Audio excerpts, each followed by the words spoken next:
네, 반갑습니다. 김영준 교수입니다. 네, 치과 마케팅론, 네, 이제 온라인 수업, 지난 시간 이어서 이렇게 진행을 계속 하게 됐는데요. 지난 시간에 이제 이 책을 이제 읽어가면서 어떤 간판이라든지, 그죠? 그 다음에 뭐 네이밍, 뭐 이런 눈에 띄는 가시적인 이런 부분에 대해서 좀 얘기를 했다면, 이제 이번 시간에는 그 환자의 관점에서 생각하는 여러 가지 그 환자 중심의 어떤 마케팅에 대한 얘기를 좀 해보려고 합니다.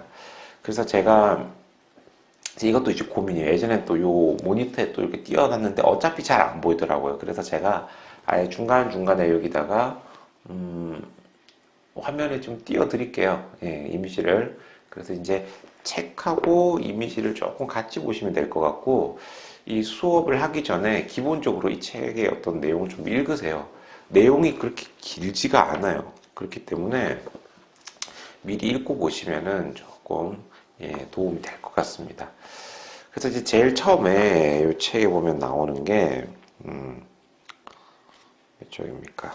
네, 여기 환자 중심이 되어야 한다. 환자가 중심이 되어야 한다라고 하는 건데, 이 이유는 사실 뭐 환자를 위해서라기보다는 고객 중심의 어떤 마케팅 전략을 짜기 위해서예요. 그러니까 고객이 원하는 어떤 것들을 준비했을 때 그게 아무래도 만족도가 높을 수밖에 없거든요. 공급자 중심보다는 이제 수요자 중심으로 이제 점점 이게 바뀌어가고 있잖아요. 그래서 우리 소비자에게 좀 어필하기 위한 좀 전략이 이제 먹히고 있는데, 51페이지 이제 제일 처음에 보면은 이제 보이는 게, 제가 이제 화면을 이렇게 다 띄워드리면은, 네. 얘야 껌 씹고 자는 거 잊지 마라 라고 하는 어떤 이 광고 카피를 통해서 그 한국의 어떤 이 껌 시장의 판도가 바뀐 사건이 있었죠. 바로 이 자일리톨이라고 하는 껌에 대해서 뭐 핀란드의 아이들은 치아가 튼튼한데 이유를 자일리톨을 이제 씹기 때문에 좀 그렇다. 그래가지고 뭐 매출이 어마어마했어요. 뭐 최단기 매출 100억 원에 올라갈 정도로 뭐 껌업계에선 브랜드 1위가 딱 되고, 그리고 우리가 일반적으로 껌하면 뭐죠? 이렇게 좀 사각형에 하나씩 빼먹는 그런 어떤 디자인이 일반적이었는데, 이 자일리톨 같은 경우에는 통 자체도 그냥 이렇게 동그랗게 해가지고 하는 것도 있고, 좀 알약처럼 뭐 이런 컨셉도 있고, 그 자동차를 타면은 거의 이 통을 이렇게 해가지고 먹잖아요. 그래서 갑자기 얘기가 나와서 하는 말인데, 이 제 차를 타면은 이걸 자꾸 뒤져가지고 껌을 막 여러 개를 막 먹는 애들이 있어 보면은. 네. 한 번도 산 적은 없어. 꺼내 먹기만 그렇게 먹고. 제가 누군지는 얘기는 안 하겠지만, 껌 먹는 거는 되는데 좀 그렇게 한 움큼씩 먹고 좀 그렇게는 안 했으면 좋겠어요. 네. 어쨌든 이제 그런 형태의 차별화된 디자인도 나오고 뭐 그렇게 하다 보니까 어떤 사람들의 머릿속에 되게 강렬한 인식을 남기게 된 거예요. 예. 그래서 지금 어떤 마케팅 전략에서 되게 중요한 게 인식의 싸움이거든요. 결국은 마케팅이라고 하는 게 어떤 제품이나 어떤 그 브랜드를 어떻게 무엇으로 기억하느냐. 예. 그래서 이제 거기서 말하는 이제 컨셉이라고 하는 게 이제 굉장히 중요합니다. 그래서 컨셉이라고 하는 걸 짤 때는 컨셉트라고 하죠. 그 상품을 일단 이제 분석을 해야 돼요. 이 상품이 이제 어떤 건지, 어떤 목적으로 나왔는지, 이런 것들에 대해서 나오는데, 보통 이 상품이라고 하는 거는 대책 없이 만들지 않죠. 어떤 시장 조사를 통해 가지고 이게 이제 좀 먹힐 거다, 또 이런 걸 이제 가지고 오고, 이걸 통해 가지고 이제 마케팅을 할 때는 타겟팅이라는 걸 합니다. 타겟팅. 즉 누구를 대상으로 해가지고 이거를 이제 밀 것인가. 그 다음에는 거기에 맞는 디자인은 어떻게 짤 것인가. 그 다음에 이제 그 일반적인 어떤 레귤레이션이라든지 다른 어떤 그 경쟁사는 또 뭐 어떤 게 좀 있는지, 이런 종합적인 것들을 분석을 하고 나름의 어떤 이 컨셉이라는 걸 잡는다라는 거죠. 그래서 이 컨셉은 딱 하나로 그냥 정의가 되는데, 그 이후에는 사람들의 머릿속에서 뭐 굉장한 어떤 임팩트를 남기고 그 머리에 어쨌든 기억이 되도록 하는 거죠. 그래서 이제 이런 이제 컨셉이 이제 계속 그 많은 업체들이, 내 기업들이, 이제 치과도 계속 이렇게 나오니까 좀 웬만한 거 가지고서는 그렇게 좀 자극을 받지가 않습니다. 자, 그래서 요즘은 아마 얘기를 들어보셨는지 모르겠지만 퍼플카우라는 게 있어요. 퍼플카우. 퍼플카우라고 하는 거는 그 일반적인 어떤 그 목장의 소들하고 다르게 보라색 소라고 하는, 퍼플이 이제 보라색인가요? 예. 그래서 이제 보라색 소에 대한 얘기가 눈에 이제 확 띈다는 거죠. 처음에는 막 이렇게 들판에 소들이 막 있으면 너무 예쁘잖아요. 근데 이것도 자꾸 보다 보면은 질려요. 재미가 없어요. 차이가 없죠. 익숙해진다는 거죠. 이제 그런 부분에서. 근데 뭔가 한 마리가 튀는 무언가가 있다면은 거기에 이제 눈이 가게 되고 기억에 남게 된다는 겁니다. 그래서 우리가 어떤 그 시장에서 생존하기 위해서 제가 성공하는 법, 그 세 가지 얘기한 적 있잖아요. 선점하라. 제일 먼저 뛰어들으라는 거죠. 예, 그래서 시장에 유리한 걸 찾아라. 그 다음에 두 번째가 독점입니다. 독점. 예, 그러니까 나 혼자 공급을 하게 되면은 굉장히 힘을 가질 수밖에 없는 거예요. 그 다음에 이것도 저것도 아니면 마지막에 우리가 추구해야 되는 게 바로 차별화. 예, 그 차별화를 통해 가지고 이제 눈에 띄는 무언가를 또 이렇게 해야 되겠죠. 사람들이 생각보다 이 차별화 중요하다라고 하는데 대부분 좀 매너리즘에 빠져가지고 이 치과에서도 어떤 차별화를 생각을 하면서도 실제로 실행을 못 하시는 분들이 꽤 많아요. 네. 그래서 좀 매너리즘을 벗고 옆 치과하고는 좀 어떻게 우리가 좀 차별화를 둘지 좀 이런 고민을 좀 해보셨으면 좋겠습니다.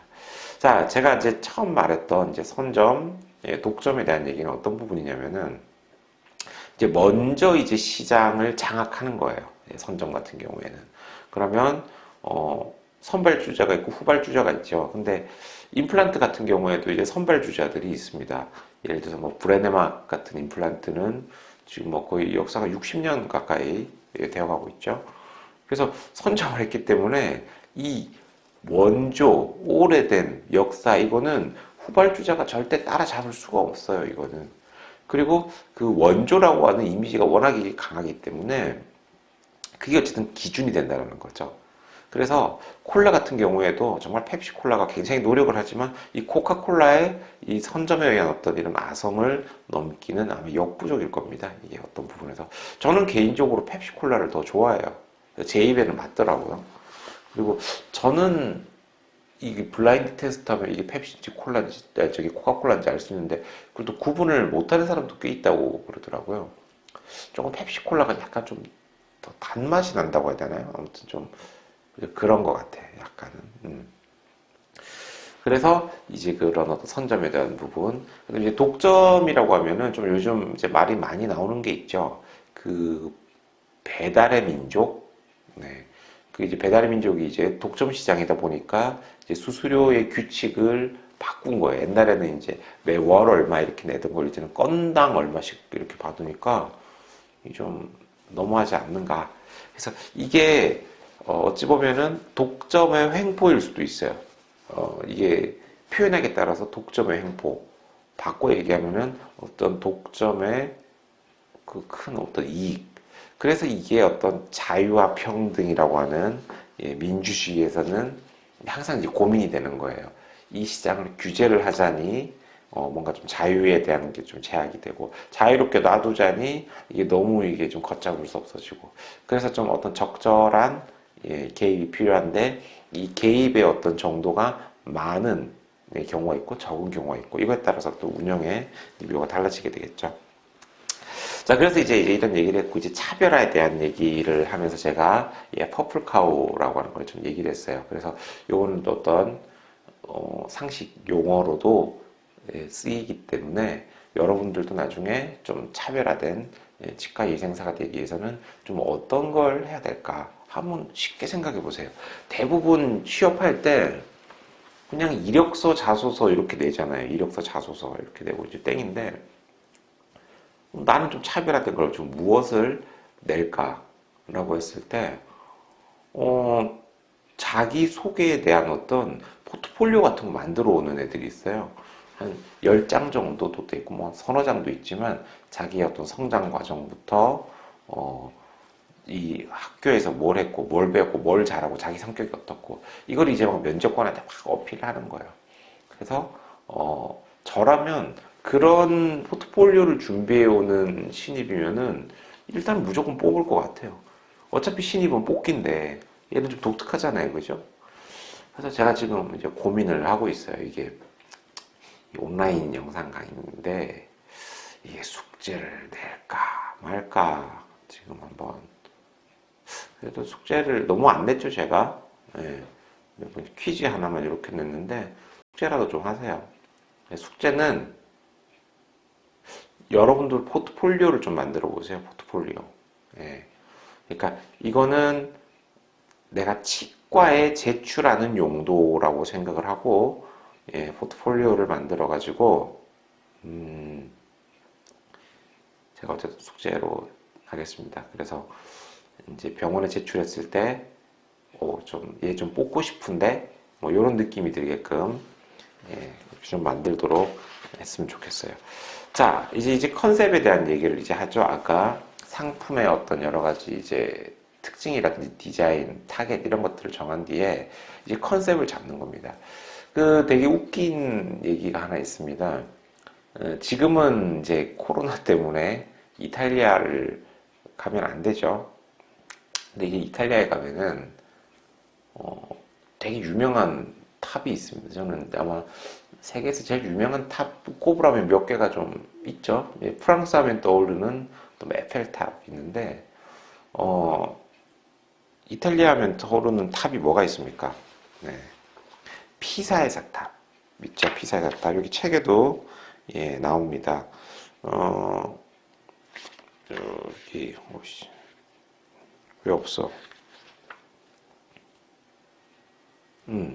여기 나오네요. 55쪽에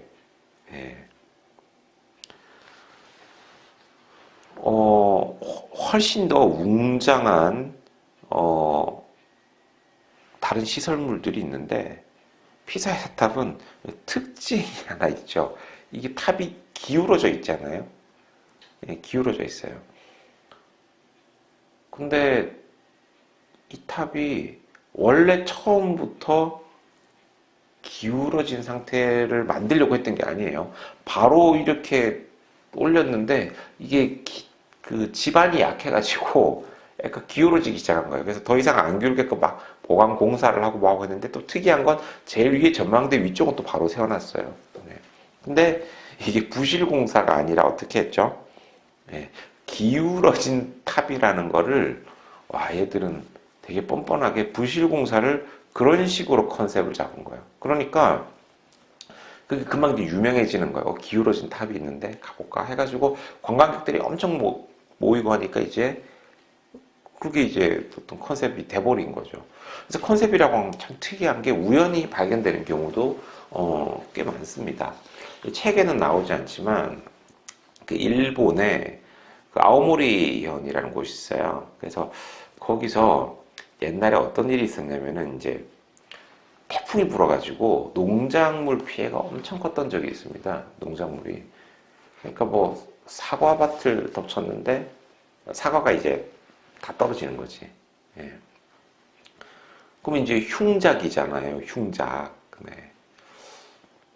그래서 이제 흉작인데 흉작하니까 갑자기 이 풍작이 돼도 농민들이 썩 좋지만은 않아요. 풍작. 풍작은 굉장히 이제 많이 농사가 잘 되는데 풍작이 되면 왜 안 좋냐면은 물건값이 떨어져요. 너무 이게 많으니까. 공급이 많으니까 물건값이 떨어지겠죠.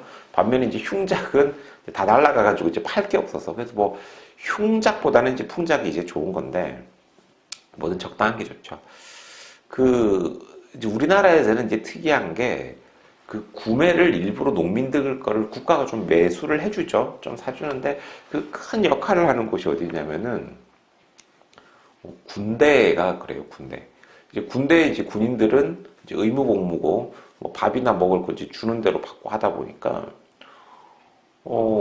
이제 국가 입장에서 이제 군대라는 곳은 뭐 대량 매수를 할 수 있는 아주 좋은 그런 소비자 역할을 하죠. 그래서 옛날에 이제 여러분들은 다들 이제 여학생들이 많으니까 잘 모르실 텐데, 우리 이번 학년에 이제 남학생 2명 있죠. 예. 남학생들이 이제 군대를 갔다 와서 잘 아실 건데, 되게 불안한 뉴스가 그런 거 있잖아요. 갑자기 뭐 제주도에 귤 농사가 풍년이다. 이러면 이제 고참들은 뭔가 이제 불안한 걸 알아요. 이제 신병들은 잘 몰라요. 그 뉴스가 나오면은 어김없이 뭐가 오냐면은 이제 한 며칠 있다가 군대에서 귤을 엄청 많이 사거든요. 이제 농민 걸 팔아줘야 되니까. 그래야지 가격이 맞춰지잖아요. 군대에서 이렇게 매수를 안 해주면은 시장에 나갔을 때 이게 귤값이 완전히 폭락을 해서 농민들이 힘드니까 이제 나라가 막 사는데, 어쨌든 국민 세금으로 사는 거죠, 귤을. 그래서 이제 뭐 군인들을 딱 이렇게 주는데, 이게 어느 정도 수준이냐면은 한 내무반에 이렇게 박스 하나를 주는 수준이 아니에요. 1인당 한 박스씩 줘요. 1인당 한 박스. 그러면은 한 내무반에 이제 20명씩 있다 이러면은 이제 20박스가 오는 거예요. 그러면 이제 이거를 먹어야 되는데, 아니 이 뭐야, 한 10개 정도 먹기도 질리잖아요. 근데 이거에 그 수십 개, 거의 한 100개 넘게 들어있는 이거를 한 박스를 1인당 처리를 해야 되고, 그 다음에 이제 훈련소 같은 데서는 막 그런 게 있어요. 항상 밥 먹기 전에, 지금도 기억나는 것 같아. 진짜 이게 몇십 년 전인데, 막. 밥 먹기 전에도 선서 같은 거를 해. 막. 국민의 정성 어린, 아이씨, 까먹었다. 아무튼, 국민의 정성과, 이걸로 한 식사를 뭐 감사히 먹겠습니다 하고 이렇게 딱 하고 이제 먹는데, 이제 그 귤이 이제 들어오잖아요. 이거 당연히 우리나라 국민의 피땀, 정성이 들어간 과일이잖아요. 이게 썩으면 이제 죽는 거예요, 이게. 파묻지도 못해. 그래서 다 먹어야 돼요. 그래서 이제 먹는 법이 참, 지금은 이제 그런 일이 생기면 막 또 뉴스에다 막 난리가 나겠지만, 그때만 해도 어떤 일이 있었냐면 그냥 물 대신 귤 먹으라 그랬어요. 그래서 이제 신병들 막 물도 못 먹게 하고, 목마르면 이제 귤을 먹어야 돼. 그래서 정말 느낌이 막 하늘이 좀 주황색으로 보인다. 뭐 이런 진짜 느낌이 들 정도로 막 질리던 쪽이 있는데, 자, 그 반대로 이 아오모리현에서는 흉작이 난 거죠. 태풍 때문에 사과가 다 떨어진 거예요. 그러니까 이제 농민들이 완전히 이제 충격이 크잖아요. 이제 망한 거예요. 농민들은 한 해 농사를 통해 가지고 1년 수입이 잡히는 사람들인데, 그래서 이제 낙담하고 있는데, 누가 아이디어를 냈는데, 이게 이제 컨셉을 잘 잡은 거예요.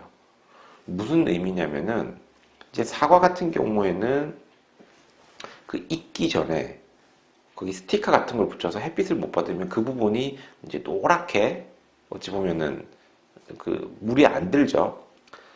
그래서 어떤 이야기를 했냐면, 이번에 이렇게 강한 태풍에도 떨어지지 않는 강인한 사과를 컨셉으로 잡은 거예요.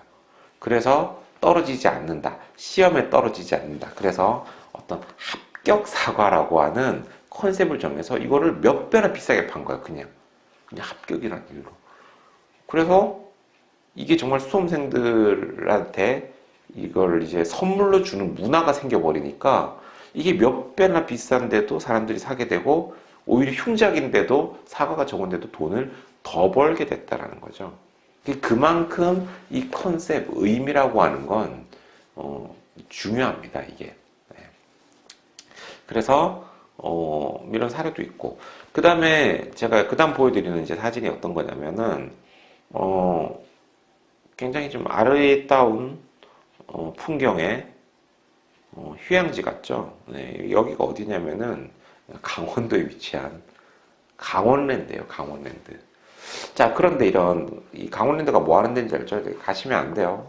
지금은. 나중에 여러분들이 가실 거면은 여기에는 일단 카드를 가져가면 안 돼요. 카드 가져가면 안 되고, 자가용도 가져가면 안 돼요. 내 차 말고 렌트카를 가져가, 렌트카. 네. 카드 안 됩니다. 렌트카 타고 가시고, 그 다음에 아니면 버스 같은 거를 탈 때 왕복, 티켓, 그거만 준비해서 그냥 놀다가 와야지 거기 이제 카드, 자동차 뭐 이런 거 들고 가면은 이제 거기 맡겨놓고 이제 못 빠져나오는 거지 그게. 그래서 이걸 어떤 중독이 되면 안 되잖아요. 이게 도박 중독이. 이게 그런 얘기 있잖아요. 이제 여자들이 남자들 이 세 가지를 하는 남자를 멀리 하라라고 하는데 그 중에 하나가 바로 이게 도박이에요. 도박. 도박하고 바람 피는 거하고 뭐였더라? 그 여자 때리는 거. 셋 다 쓰레기인데 한 개라도 해당되면은 절대 만나지 말라고 했어요. 도박, 폭력, 그 다음에 바람 피는 거예요. 제가 별 얘기를 다 한다, 그죠? 자, 근데 이 카지노 같은 경우에는 뭔가 이제 이미지가 도박장 이런 느낌이 드니까 사람들이 이제 기피하고 안 좋아하는 거죠. 그래서 얘네들 입장에서는 좋은 이미지를 가질 필요가 있는 겁니다. 그래서 어떻게 하냐면은 이 도박장이라는 이미지를 뭐라고 했냐면은 그 얘기를 하게 되면은 아무래도 조금 인식이 안 좋다. 그래서 어떻게 바꿨냐면은 게임이라는 표현을 써요. 도박이 아니라 게임인 거죠, 게임. 네. 그럼 왠지 좀 어감이나 이런 걸 봤을 때, 좀 나쁘지 않은 것 같은. 그래서 출입을 하더라도 어때요? 좀 부담이 덜 하다라는 거죠. 실제로 또 다른 게, 쥐를 잡는 사람을 영국에서 예전에 그 모집을 한 적이 있는데, 쥐 잡는 사람 모집합니다. 이렇게 해가지고 뭐, 급여를 줬겠죠. 뭐, 주급 얼마 안 돼. 그때 당시에는 영국이 이제 파운드라고 하는 어떤 화폐 단위를 썼어요. 제가 정확히 기억은 안 나는데 뭐 주급 20파운드라고 할게요. 뭐 감이 없으니까 이거는. 근데 사람들이 안 뽑히는 거예요. 그래서 이번에도 컨셉을 바꾸는 거죠. 그 컨셉을 어떻게 바꿨냐면 이름만 바꿨어요. 그리고 주급은 줄였어요. 18파운드로. 근데도 지원자가 엄청 많아졌다는 거죠. 이번에는 뭐라고 팔았냐면은, 파는 게 아니라 홍보를 했냐면, 그냥 설치류 수색대. 그 쥐 잡는 사람 뽑을 때는 안 오는데 설치류 수색대를 모집한다고 하니까 사람들이 엄청 많이 모인다라는 거죠. 그래서 참 특이하죠. 그걸 어떻게 불려지느냐에 따라서 이제 인식이 바뀌다 보니까 이것도 이제 전략적으로 실제로 돈을 덜 들이고도 좋은 효과를 내보는 이런 사례가 이제 생겼다라는 겁니다. 그래서 우리가 이제 환자분들한테 어떤 말을 전달할 때도 이 인식이라는 게 되게 중요해요. 제가 오늘 병원에서 어떤 일이 있었냐면, 저 환자분이 되게 궁금해 하셔가지고, 내가 어떤 치료를 이렇게 받아서 가는지를 좀 와이프한테 알려줘야 된다. 그러니까 그걸 좀 적어달라. 그래서 이제 우리 데스크에다가 좀 적어달라 했어요. 그래서 임플란트를 몇 개를 심고, 그 다음에 그 임플란트 같은 경우에는 이제 여러 개를 심지만 그게 치아 개수대로 꼭 다 심지는 않거든요. 거기에 이제 판익이 들어갈 수 있잖아요. 네. 근데 이제 그 뭐라고 적어놨냐면은 뭐 가짜 이 몇 개, 임플란트 몇 개, 이렇게 했길래 제가 뭔가 좀 마음에 안 든다라고 한 거죠. 이 어감상 어때요? 가짜라고 하면은 뭔가 조금 그렇잖아요. 실제로 표현은 맞죠? 가짜 이가 맞죠? 근데 우리가 가짜 하면 이미지가 어 명품 짝퉁을 우리가 가짜라고 그러잖아요. 예. 그래서 좀 짝퉁 이미지가 나는 거예요. 왠지 좀 느낌이 안 좋아요. 그래서 제가 이름을 바꿨어요. 그걸 쓱쓱 이렇게 바꾸고 이걸로 수정해라라고 했는데 뭐라고 바꿨냐면은 인공 치아라고 했어요. 그냥 인공 치아. 예, 인공 치아 몇 개, 임플란트 몇 개. 이런 식으로 해서 왠지 느낌에 요거는 이제 뿌리가 임플란트가 아닌 그 인공으로 만드는 치아구나. 예, 일부러 조금 더 어려울 수도 있지만 그런 선택지를 가졌다라는 거죠. 그런 어떤 용어의 선택이라든지 표현이 또 병원의 어떤 이미지에도 영향을 주기 때문에 사실은 이제 여러분들이 이 이제 마케팅론을 이제 배우면서 나중에 치과에 취업해서도 이제 동네에 이제 조그만 치과에 갔을 때는 뭐 그런 것들이 아무렇지 않게 얘기할 수 있지만 이 수업 시간에 배운 걸 참고해서 좋은 의견을 내보라는 거죠. 실장님이나 원장님한테 원장님 좀 이렇게 표현하면은 환자들이 조금 더 우리 병원을 고급지게 아니면 전문적으로 이렇게 좀 생각을 할 것 같습니다. 라고 이렇게 할 수가 있잖아요. 그래서 아무튼 이 컨셉이라는 게 상당히 중요하다. 그 다음에 어떻게 불려지느냐 역시 그 인식을 바꿀 수 있기 때문에 굉장히 중요하다라는 거죠. 실제로 연예인들도 보면은 그 가명을 쓰는 사람이 굉장히 많잖아요. 왜냐면 실제 이제 본명에서는 느낌이 그 사람 같지가 않은 막 그런 것 때문에 왠지 그 사람의 어떤 추구하고 싶은 캐릭터에 맞는 이제 그런 이름을 정하는 것 같아요. 제가 정확하게 기억은 안 나지만 원빈 씨가 이름이 아마 원빈이 아닐 것 같아요. 다른 이름이 분명히 있어. 난 뭔지는 모르겠어. 설마 부모님 이름을 그렇게 예, 짓지는 않았을 것 같습니다. 자, 어쨌든 이번 시간에 그 요약하자면 좀 차별화된, 그죠? 이제 퍼플카우가 이제 어떤 건지 그런 어떤 차별화된 부분이 이제 중요하고 그 다음에 또 컨셉 이런 것들을 어떻게 잡았을 때 효과를 낼 수 있는지 몇 가지 좀 사례를 좀 보여드렸죠. 어떤 뭐 강원랜드라든지 아니면 뭐 아까 뭐 합격 사과 이런 것들을 통해서 뭐 피사의 사탑이라든지 실제로는 문제가 생긴 것도 그 컨셉을 어떻게 입히느냐 이 스토리가 된다면은 훌륭한 마케팅 도구로 쓸 수 있다라는 것 정도를 기억을 해주시고요. 조금 휴식을 취하고 조금 있다가 이제 이 이름을 통해 가지고 병원이 미는 어떤 아이템이라든지 이 컨셉을 어떻게 잡는지 실제 사례 몇 개를 좀 소개를 하도록 하겠습니다. 네, 좀 쉬었다가 진행할게요. 네, 고맙습니다.